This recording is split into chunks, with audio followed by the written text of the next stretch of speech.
Енді баннер жасауға келетін болсақ, главныйға кіресіздер. Мына жерде міне главныйда тұр баннер деп. Баннер для чего? Не үшін? Для салон деп көрейік тағы да. Өздеріңізге керек бойынша іздесеңіздер болады. Салонға қатысты баннерлер жасап берді. Тауып берді.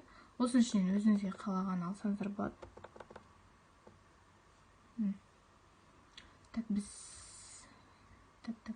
Негізі сіздер таргетинг рекламаға жіберетін болсаңыздар, жазу азын алғандарыңыз дұрыс. Себебі таргет алдағы уақытта егер біліп жататын болсаңыздар, айта салайын, жазуы көп нелерді, баннерлерді таргетинг дұрыс қабылдамайды. Сол себепті салған ақшаңыз босқа нетуі мүмкін. Охват аз болады, клиент аз болуы мүмкін. Міне қараңыздар. Енді сіз мынаны кез келгенін ауыстыруға болады. Егер сіз мынаны ауыстырмай, мен салон красоты десеңіз, енді салон красоты ғой, мына жерде жазуларын ғана ауыстырасыздар. Мысалы, бәрін алып тастайық. Маникюр плюс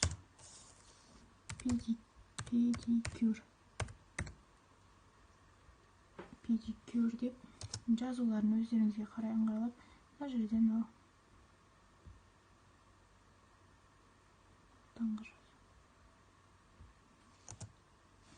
маникюр, педикюр. Мысалы, тағы не бар? Осылай қоса бересіздер. Мына жерге салон красоты аттарыңыз жазасыздар. Мысалы, сіздердің салон красоты аттарыңыз не бар? Соны ойына өзгертіп, әсем салоны деп қазақша жазатын болсаңыздар, әсем салоны болды. Енді қараңыздар, бұл егер сіздерге ұнамаса, шрифттардың нелері кіресіздерде дизайндарын өзгерте аласыздар. Әр түрлі шрифттардың маған апарсаңыздар өзгеріп шығады. Жалпы өздеріңізге қандай шрифт ұнайды? И маникюр. Қайда кетті? Маникюр, педикюр деген тоже солай үстінен басасыздар, жай ғана. Мынандай шрифтқа өзгертіңіздер. И бұл размер үлкен болып кетсе, мына жердің размерін кішірейте аласыздар. 32-ке қойыңыздар, мысалы, кішкентай болып қалды. Енді екі қолмен, бір қолмен сүріп, бір қолмен жасап соң кішкене қиындау болып тұр. 48-ге қойыңыздар, нормально. Мынаны П дегенді өзгертіп, үлкен әріппен жазатын болса, үлкен әріппен жазыңыздар.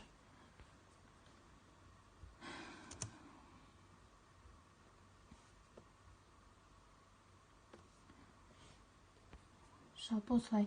Енді мына жерге фотоны өзгертсеңіздер болады. Ол үшін дәл жаңағыдай загрузке өздеріңіз фото таңдап алсаңыздар, фото скачать етіп аласыздар. Неден? Google'дан мен енді көрсетіп отырсам, тағы біраз уақыт кететін сияқты да. Менде енді бұрын загрузка жасалып қойған фотолар бар. Мен салонда да бәрінде істедім. Енді мысалы сізге мына фото ұнамай тұр да, мысалы маникюрдің суреттері болу керек. Мысалы мына маникюрдің суретін қойсаңыздар болады. Мына жерге қойсаңыздар болады, мына жерге қойсыздар.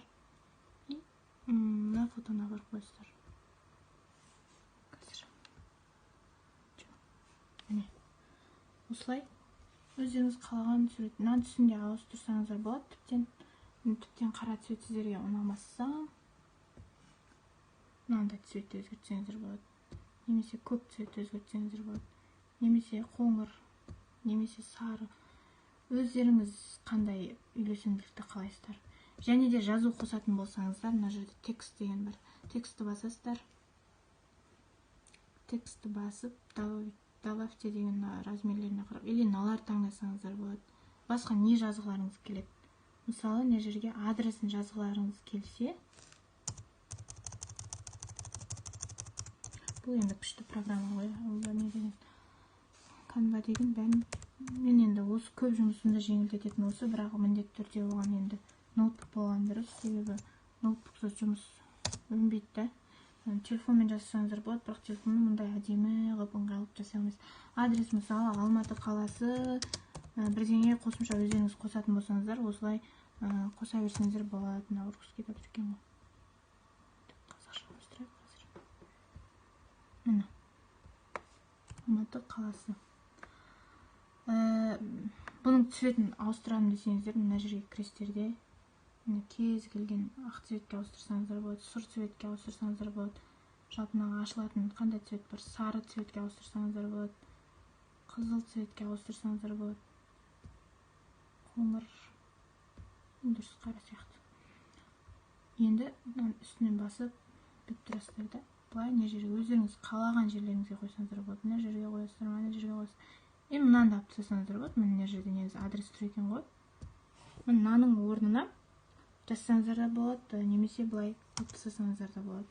Жалпы өздеріңізге ыңғайлы, жазу не жерге көп қоямын десеңіздер де болады. Және екінші рет тағы да фото қоямын десеңіздер болады.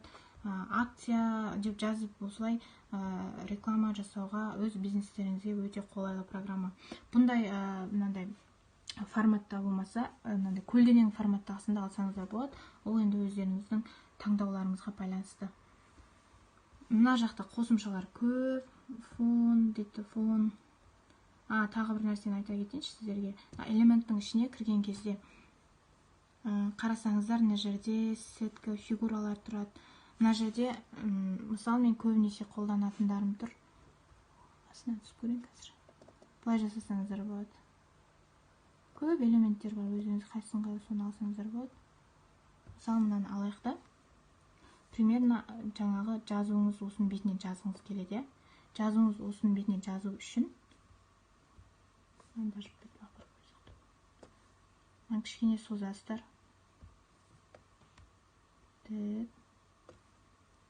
Жіңішке етсеңіздер де болады. Элемент, таңдаған элементтеріңізге қарап. Және бұның түсін өзгертсеңіздер болады. Мына жақтан сары түс, көк түс. Негізі сары болған дұрыс қой деймін да. Яркий түстер.